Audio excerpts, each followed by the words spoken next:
Mummy રસ બનાવવાની તૈયારી કરું. હા બેટા, રસ સવારે કેરીઓ વહેલા 2-3 કલાક થયા. ફૂટતા હોત ધોઈ મેલ દીધી હતી આખું ટબ ભરી. પલાળે હા ચમ એવું કરવું પડે? કેરી ગરમ હોય પણ પાણીમાં રાખીએ ને 2-3 કલાક એટલે મસ્ત થઈ જાય. બરાબર. અને વહેલા જ કાઢવું પડે તો ઠંડો થાય તમને ભાવ. એટલે સવારે આ ચા નાસ્તો કરીને પહેલા રસ કાઢી દેવાનો, પછી બીજું કામ કરવાનું.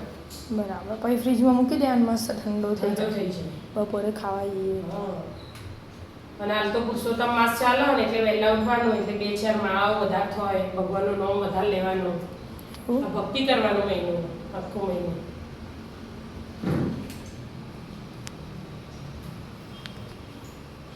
અધિક માસમાં કેવું હોય એને ખબર? પહેલા આપણા ઋષિમુનિઓ બહુ હોશિયાર હતા, બહુ બુદ્ધિશાળી, એમને તપે એટલું કર્યું હતું એટલે તો એમના ભગવાન પ્રસન્ન થતા. એમને પહેલા આપણા નક્ષત્ર, સૂરજ, ચંદ્ર એ બધું જોતા એટલે એટલા માટે સૂરજના દિવસો ગણીએ ને અને ચંદ્રના ગણીએ તો 11 દિવસનો ફરક પડતો. એક વર્ષનો આખો ચંદ્રનો ગણીએ ને તો 355 દિવસ થતા, 356 દિવસ થાય. અને સૂરજના પ્રમાણે ગણીએ તો 365 દિવસનું એક વર્ષ ગણાય.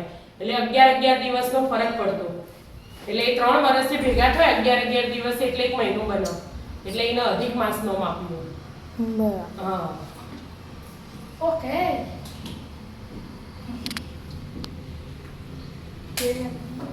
આમ તો આપણે એવું બધું કશું ગણી ના હોય ઋષિમુનિઓએ, તો પછી કોઈ વાર આ ઉનાળામાં આવે ને, આપણે ઉનાળો બેસતો હોળી આવે, શિયાળામાં જતી રહે, ચોમાસામાં જતી રહે, એટલે બધું મહિનો સેટિંગ કરી ના હોય બધું રામાં બમણ થઈ જાય. હા, એટલે મસ્ત સેટિંગ કરી આલ્યું આપણા ઋષિમુનિઓએ.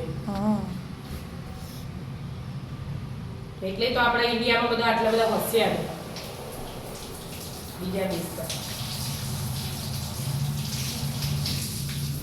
લેડો. રસ કરી દો. હા. રાધે રાધે.